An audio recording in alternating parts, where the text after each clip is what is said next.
जय श्री गणेश जी, हर हर महादेव। मैं हूँ आचार्य संध्या सक्सेना, माँ लक्ष्मी ज्योतिष आध्यात्मिक संस्थान की तरफ से आप सभी का स्वागत करती हूँ। सभी बड़ों को प्रणाम दिल से, जो मुझसे छोटे हैं उन सबको भी प्यार, और जो मेरे हम उम्र उनको भी प्यार और आशीर्वाद। हमेशा खुश रहिए और भगवान श्री गणपति से प्रार्थना करती हूँ आप सभी, आपका परिवार, मैं, मेरा परिवार, हम सब सुखी रहें, संपन्न रहें, खुशहाल रहें और ईश्वर की कृपा हम पे बरसी रहे। और साथ में प्रार्थना करूँगी मेरे शनिदेव बाबा से कि हे शनिदेव बाबा, सब पे कृपा करो, सब पे कृपा करो, सब पे कृपा करो। जिसके जो भी कष्ट हैं उनको दूर करो, दूर करो, दूर करो। मेरा विश्वास शनिदेव बाबा में बहुत ज़्यादा है और मैं मानती हूँ कि यदि आप लगातार शनिदेव बाबा की पूजा पाठ करते रहते हैं, कुछ नहीं तो उनका एक मंत्र है ओम शम शनिश्चराय नमः का ही जाप करते रहते हैं, तो ऐसा हो नहीं सकता कि प्रभु आपकी ना सुने। क्योंकि हमारे जीवन काल में जितनी भी समस्याएं होती हैं उनका संबंध कहीं ना कहीं भगवान शनिदेव से ही होता है। तो अभी चर्चा का टॉपिक ये नहीं है। अभी चर्चा टॉपिक ये है कि एक उपाय है, एक सिक्का है, उसको अगर आपने मिट्टी में गाड़ा मेरे तरीके से तो आपकी मनचाही मुराद पूरी होती है और आपका काम भी बनेगा। ये टोटका है। पूजा पाठ अनुष्ठान अलग होते हैं, टोने टोटके अलग होते हैं, तो ये टोटका है और इसमें आपको एक टोटका करना है जिसमें आपको मेरे बताए हुए तरीके से एक सिक्का आपको गाड़ना है। कैसे गाड़ना है वही मैं आपको बताऊँगी। और उससे पहले माँ लक्ष्मी ज्योतिष आध्यात्मिक संस्थान चैनल को लाइक कीजिएगा, सब्सक्राइब कीजिएगा, बेल आइकन दबा दीजिएगा। और साथ में जब तक आप बेल का आइकन नहीं दबाएंगे आपको नोटिफिकेशन नहीं आएंगे। इसलिए जितने पुराने लोग हैं वो चेक कर लीजिए आपका बेल आइकन दबा है या नहीं दबा है, और जो नए लोग हैं वो प्लीज़ प्लीज़ प्लीज़ बेल का आइकन दबा दीजिएगा, इससे आपको नोटिफिकेशन आते रहेंगे। ठीक है। और अब मैं आपको बताने जा रही हूँ वो प्रयोग जिसमें आपको एक सिक्का लेना है और सिक्का आपको दबा देना है बताई हुई स्थिति पे। तो आपको जैसे कि पता है कि कर्मास का संबंध हमारे पूर्व जन्मों से होता है, कर्मास का संबंध हमारे इस जन्म से भी होता है। हमारा आज का जो वर्तमान है वही हमारा भविष्य बनता है। भविष्य कभी भी नहीं आता, भूत कभी भी नहीं आता, भूतकाल होता ही नहीं है, भविष्य होता ही नहीं है, सिर्फ वर्तमान होता है। वर्तमान काल में की वही क्रिया ही कुछ क्षण बाद भूतकाल में चली जाती है, और वर्तमान कार्य के टाइम पे किए हुआ कोई भी क्रिया या कार्य ही एक्शन पे रिएक्शन देता है और फिर आपके जीवन को सुंदर बनाता है। तो मेरे जीवन को सुंदर बनाना, अच्छा बनाना, स्वस्थ बनाना, सुखी बनाना, संपन्न बनाना, ये सिर्फ और सिर्फ मेरे हाथ में है। सिर्फ हमें दैविक कृपा चाहिए होती है और खुद की लगन और मेहनत चाहिए होती है। अगर आप में अंदर लगन है, मेहनत है, तो आप ईश्वर के अनुरूप उसकी थोड़ी सी मेहनत करके आप वो सब कुछ पा सकते हैं जब आपने सोचा भी ना हो। हम कभी भी अपने लक को बदल सकते हैं सिर्फ अपने कर्मों से, और ये बात मैंने आपको हमेशा बोली है। मेरे साथ कोई कितना भी बुरा करे, कितना भी खराब करे, मैं उन सबको एक बॉक्स में डाल देती हूँ। ये बॉक्स मेरा मानसिक होता है। मेरे साथ उसने ख़राब किया है, मुझे पता है उसने ख़राब किया है, और मैं उसको अब उस बॉक्स में डाल रही हूँ, लेकिन मैं उसे दिल से माफ़ कर रही हूँ। मुझे अपना उसके साथ कोई कार्मिक संबंध नहीं रखना है जो आने वाले समय में मुझे परेशान करे। इसलिए हे भगवान श्री गणपति महाराज, मैं आपसे प्रार्थना करती हूँ, शनिदेव बाबा आपसे प्रार्थना करती हूँ कि वो सभी लोग जिन्होंने कभी भी मेरे को परेशान किया हो ज्ञात अज्ञात रूप से, उन सभी को मैंने कार्मिक रूप में डाल दिया है उस बॉक्स के अंदर, और मैं वो बॉक्स आपको समर्पित करती हूँ। जो भी करना है आप कीजिए, अच्छा या बुरा, लेकिन मेरा उससे कोई संबंध नहीं है, कोई लेन देन नहीं है। ऐसा मैं हमेशा करती हूँ। यदि आप भी इसे प्रैक्टिस में डालते हैं तो आपको भी निश्चित रूप से लाभ होगा। माफ़ करना सीखिए। जो लोग क्षमा करते हैं, प्रेम करते हैं, नफरत नहीं करते हैं, ईश्वर अपने आप उनके साथ हो लेते हैं। और ऐसा ही उदाहरण मैं आपको बताती हूँ कि जब द्रौपदी का चीरहरण हुआ था और उसने भगवान कृष्ण से कहा था कि हे महादेव, कृष्ण भगवान मेरी रक्षा करें, मेरी रक्षा करें, मेरी रक्षा करें। भगवान कृष्ण उसे प्रकट हुए, उसकी इज्जत तो बचा ली, उसके बाद वो कोप भवन में चली गई, उसने पांडवों से बात करना बंद कर दिया। पांडवों ने पूछा कि आखिर तुम हमसे बात क्यों नहीं करना चाहती हो? तो उसने कहा कि मेरा सिर्फ कहना मेरी रक्षा करने के लिए आया था, आप लोग मेरी रक्षा करने के लिए नहीं आया था।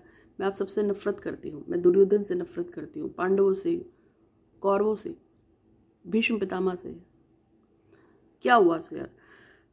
तब आए भगवान कृष्ण आए, वासुदेव, और वासुदेव ने द्रौपदी से कहा कि दरवाजा खोलो, मैं हूं। तो वो उसे अपनी सहेली बोलते थे। तो वो गए और उन्होंने उनसे बोला कि भाई तुम इस तरह से गुस्सा क्यों बैठी हो? तो उन्होंने कहा मैं सबका सर्वनाश चाहती हूँ। उन्होंने कहा गलत, माफ करो और इनको अपने कार्मिक संबंध से काट दो।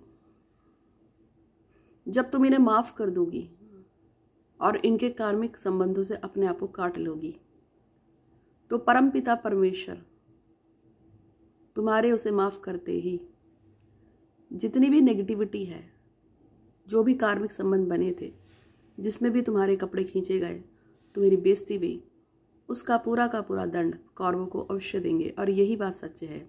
जब आपको कोई बुरा करता है, अगर आपका किसी ने बहुत बुरा कर दिया और आप बहुत तकलीफ में हैं, आप रो रहे हैं, आपके आंसू नहीं थम रहे हैं, ठीक उसी समय ईश्वर से कहना कि हे प्रभु, मैं इसे पूर्ण रूप से माफ़ करती हूँ। ये मेरे ही कोई पूर्व जन्म के कर्म रहे होंगे जिसकी वजह से मैंने ये दुख को भोगा है, पर अब मैं माफ़ी चाहती हूँ, लेकिन मैं इसको पूर्ण रूप से आपके ऊपर छोड़ रही हूँ। इसका अच्छा या बुरा आप देखें, लेकिन मैं इसको अपने कर्म से नहीं बांधना चाहती। इसके साथ मेरा आने वाले टाइम में कोई भी कार्मिक संबंध ना हो। जो भी लेन देन है कर्म का संबंध है, इसका अपनी तरफ से हो, और मैं पुनः जन्म के कारण या इसी जन्म में पुनः इसका फेस टू फेस देखना ही नहीं चाहती हूँ। तो वही द्रौपदी ने किया कि मैं अपना पूरा कार्मिक संबंध इससे काट रही हूँ, आगे से मेरा इससे कभी कोई संबंध ना हो। लेकिन इन्होंने जो किया है, अच्छा या बुरा, उसको ईश्वर देखे। फिर क्या हुआ आप सब जानते हैं, पूरी कौरव खत्म हो गए। तो जब कोई स्त्री या कोई पुरुष आहत होते हैं लेकिन वो दुश्मनी का भाव नहीं रखते, उस व्यक्ति को माफ करके आप महादेव से प्रार्थना कर देते हैं कि इसने जो किया है, इसके किए की सजा इसको दें या ना दे, आपकी इच्छा, पर मेरा इससे कभी कोई संबंध ना हो। मैं हाथ जोड़ के माफ़ी मांगता हूँ अगर मेरे पार्ट में कोई गलती भी हो। तो आप देखिएगा, देवी कृपा आप पे जरूर आएगी, जरूर आएगी, जरूर आएगी। आपके हर दुर्लभ काम बनेंगे बनेंगे बनेंगे, ये सत्य है।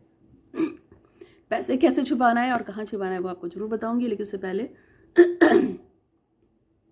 भूपेंद्र सिंह गंगोला नीरज मिश्रा के साथ शादी करना चाहते हैं। भावना पुंडीर का रिश्ता आदित्य चौहान के साथ टूट गया है और तुषार पंडित से उसकी शादी हो जाए। प्रीति अग्रवाल की शादी भंवरलाल डिग्गा के साथ हो जाए। अर्चना पांडे के पति सौरभ द्विवेदी का जॉब जल्दी से लग जाए और पंपा समीर के पास वापस लौट जाए। तो इन सभी की मनोकामना को पूर्ण करने के भगवान श्री करती हूँ। आपका शुक्रिया, धन्यवाद धन्यवाद धन्यवाद। भूपेंद्र सिंह और तुषार की, प्रीति अग्रवाल, भंवरलाल, अर्चना पांडे और पंपा समीर, इन सभी की मनोकामना को पूर्ण करने के लिए भगवान श्री गणतिनाथ आपका शुक्रिया, धन्यवाद धन्यवाद। इन सभी की मनोकामना को पूर्ण करने के लिए भगवान श्री गणतिनाथ आपका शुक्रिया, धन्यवाद धन्यवाद धन्यवाद। मैं हमेशा इसलिए बोलती हूँ क्योंकि हम हमेशा पॉजिटिव सोचते हैं। प्रेजेंट में जो भी काम किया जाता है वही आपका भविष्य बनाता है, मैंने हमेशा बोला है। तो ये भी भविष्य में जरूर कभी ना कभी सफल होगा, ठीक है। कुछ चीज़ें अभी आ जाती हैं, कुछ चीज़ें लौट के आती हैं, पर आती चीज़ें ज़रूर हैं क्योंकि दुनिया गोल है। तो आपके द्वारा किए गए अच्छे या बुरे कर्म आपके पास लौट के आएंगे क्योंकि दुनिया तो गोल है, ठीक है। तो क्या करना है आपको, आपको 1 रुपये या 5 रुपये का सिक्का लेना है। उस सिक्के को आपको हाथ में रखना है और दूसरे हाथ से उसको कवर्ड कर देना है, और कवर करके अपनी आंखें बंद करके आपकी जो भी विश है XYZ, उस विश को आपको 27 बार बोलना है। जैसे कि हे भगवान श्री गणतिनाथ, मैं चाहती हूँ कि महालक्ष्मी ज्योतिष आध्यात्मिक संस्थान चैनल अच्छा प्रोग्रेस करे, इसकी नाम शोहरत विदेशों तक फैले, और जो मेरे सब्सक्राइबर्स हैं, फॉलोअर्स हैं, वो दिन दिन रात चौगनी बढ़ते रहें।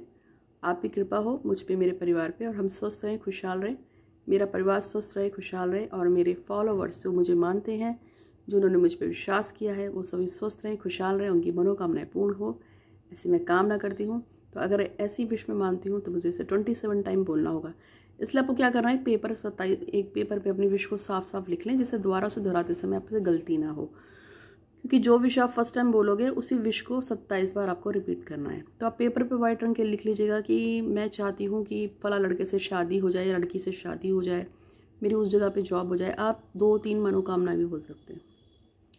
27 बार उन मनोकामना को बोलना है सिक्के को हाथ में लेके और पेपर को देखते हुए। फिर आपको क्या करना है, ये पूरा का पूरा जो कॉइन होगा इसको शनिदेव के किसी मंदिर पर टच करा के लाना है और उनसे बोलना है कि बाबा मैंने इस तरह से मनोकामना बांधी है, मेरी मनोकामना पूर्ण हो। अगर आपके एरिया में शनिदेव का मंदिर नहीं है तो फिर आप पीपल देव के पास जाएंगे और वहाँ पीपल देवता पे जाके इसको टच करा के आएंगे। मंगलवार या शनिवार को, अमावस को ही आपको ये प्रयोग करना है। मंगलवार और शनिवार हर हफ्ते रिपीट होते हैं और अमावस आपको पता ही है कि 1 महीने में 1 बार आती है। ठीक है, तो आपको ये करना है। और साथ में आपको बता देती हूँ कि जून में 10 जून के आसपास ग्रहण काल आ रहा है। ये सूर्य ग्रहण है। सूर्य ग्रहण में जो ग्रहण काल पड़ता है उसमें हम कोई भी मनोकामना के लिए जो पूजा पाठ अनुष्ठान करते हैं, मंत्र सिद्ध करते हैं, वो काम करता है।